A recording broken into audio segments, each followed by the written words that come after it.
রাত তখন প্রায় 12:30। পুরনো ঢাকার সরু গলি, নিস্তব্ধ।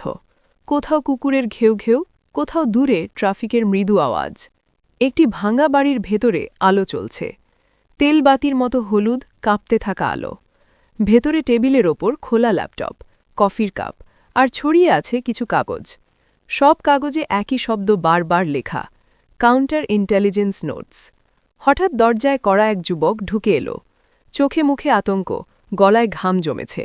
সে চুপচাপ ফিসফিস করে বলল, স্যার, সব শেষ হয়ে গেছে। তারা জেনে গেছে আপনি কার জন্য কাজ করেন। টেবিলের পাশে বসা বৃদ্ধ লোকটি কিছুক্ষণ চুপ হয়ে গেলেন। তারপর নিঃশব্দে ল্যাপটপ বন্ধ করে বললেন, আমার কাজ ছিল ঢাকার মাটিতে দিল্লির পরিকল্পনা ছড়িয়ে দেওয়া। এখন সময় এসেছে অন্যদের জানাতে আসল ভারত বিরোধীরা কারা। এক মুহূর্ত পর গুলির শব্দে ঘর কেঁপে উঠল। বাইরে থেকে দুজন কালো পোশাকের লোক ছায়ার মতো অদৃশ্য হয়ে গেল। পিছনে পড়ে রইল কফির দাগ, আরেক কাগজ। তাতে লেখা ছিল র internal detective protocol, agent BD47। গোয়েন্দা জগতের সবচেয়ে বড় নিয়ম হল, যাকে তুমি শত্রু ভাবছ সেই হয়তো তোমার পাশে দাঁড়িয়ে আছে। ভারতের গোয়েন্দা সংস্থার এই নিয়মটিকেই অস্ত্রে পরিণত করেছে তারা। কখনোই এমন কাউকে মাঠে নামায় না যে প্রকাশ্যে ভারতের পক্ষে অবস্থান নেয়, বরং বেছে নেয় সেই মানুষটিকে যাকে জনসাধারণ দেখে সবচেয়ে বড় ভারত বিরোধী হিসেবে। এর কৌশল খুবই স্পষ্ট। যে যত বেশি ভারত বিরোধী বলে পরিচিত, তাকে তত বেশি বিশ্বাস করবে ভারত বিরোধী গোষ্ঠী।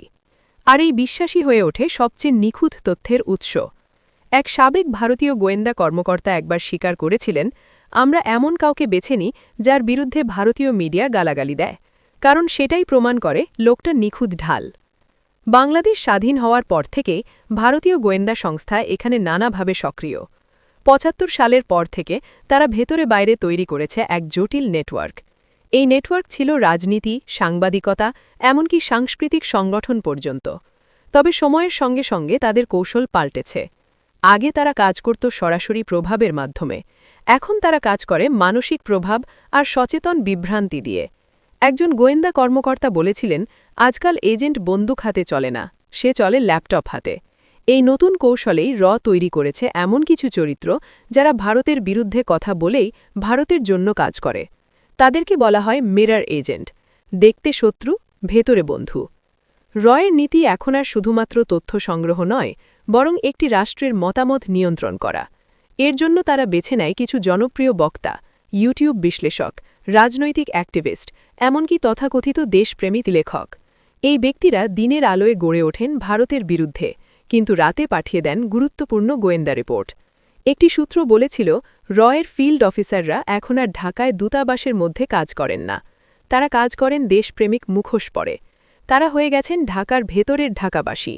এই প্রক্রিয়াকে বলা হয় ইন্টারনাল ডিসেন্ট ইন্টিগ্রেশন, মানে বিরোধী স্রোতের ভেতর থেকেই ভারতীয় স্বার্থ রক্ষা করা। ভারতের জাতীয় নিরাপত্তা উপদেষ্টা অজিত ডোভাল এই ধারণার মূল স্থপতি। তিনি একসময় পাকিস্তানে মুসলমান সেজে আন্ডারকভার ছিলেন। ৩ বছর তিনি মসজিদে নামাজ পড়েছেন, রোজা রেখেছেন, এমনকি স্থানীয়দের সঙ্গে জিহাদের পরিকল্পনাও করেছেন। সবই ভারতের তথ্য সংগ্রহের অংশ হিসেবে। তারই অভিজ্ঞতা থেকে তৈরি হয় ডোভাল ডকট্রিন। এটা বলে, শত্রুর ভেতরে ঢোকো, তার ভাষায় কথা বলো, তার স্লোগান তোলো, তবেই সে তোমার ওপর আস্থা রাখবে। এই তত্ত্ব এখন বাংলাদেশেও প্রয়োগ হচ্ছে। এর এজেন্টরা ধর্মীয়, সামাজিক, এমনকি দেশপ্রেমিক মুখোশ পরে কাজ করে। কেউ ইসলামপন্থী সেজে মিটিংয়ে যায়, কেউ জাতীয়তাবাদী হয়ে টকশোতে বসে। তারা এমনভাবে মিশে যায় যে রাষ্ট্র আর নিজেই বুঝতে পারে না তারা সত্যিকারের দেশপ্রেমী আর কারা পরিকল্পিত দেশপ্রেমিক। ঢাকার রাজনীতিতে এখন দেখা যায় এক অদ্ভুত প্রবণতা, যে যত বেশি ভারত বিরোধী স্লোগান দেয় সে তত দ্রুত আলোচনায় আসে, তত বেশি মিডিয়ার কভারেজ পায়। এই প্রবণতাই কাজে লাগায় কারণ জনমনে বীর হয়ে উঠলেই সেই ব্যক্তির ভেতরে ঢুকতে পারে অসংখ্য গোপন সূত্র, যারা তথ্য দেয়, বিশ্বাস দেয় আর অবশেষে তথ্য ভাস করে। বাংলাদেশের নিরাপত্তা বিশ্লেষকরা বলছেন, এই মিথ্যা বীররাই সবচেয়ে বিপজ্জনক, কারণ তারা গুলি চালায় না, তারা ধারণা চালায়। তারা এমনভাবে জনমত তৈরি করে যে রাষ্ট্র নিজের জনগণকেই সন্দেহ করতে শুরু করে। আর এই বিভক্তি গোয়েন্দা যুদ্ধের সবচেয়ে বড় জয়। এখন যুদ্ধ শুধু মাঠে হয় না, এখন যুদ্ধ হয় মন্তব্যের ভেতর, পোস্টের নিচে, ট্রেন্ডিং হ্যাশট্যাগে। এর আন্ডারকভার অপারেশন এখন ডিজিটাল হাইব্রিড ওয়ারফেয়ার। যেখানে একজন ব্যক্তি বুঝতেও পারে না সে যে ভিডিওটি শেয়ার করছে সেটাই হয়তো বিদেশি গোয়েন্দা কাঠামোর প্রচার। বাংলাদেশের তরুণরা এখন এই যুদ্ধের অজান্তে অংশ নিচ্ছে। কেউ ভারত বিরোধী মন্তব্য লিখে সন্তুষ্ট, কেউ চীনের পক্ষে স্ট্যাটাস দিয়ে গর্বিত। কিন্তু কেউ জানে না এই দুইটা দিকের তথ্যই একজন বিশ্লেষণ করছে দিল্লি বা সিঙ্গাপুরের ডেটা সেন্টারে। এক সাইবার বিশেষজ্ঞ বলেছিলেন, এখন মাটির নিচে নয়, মেঘের ভেতরে কাজ করে। Cloud intelligence.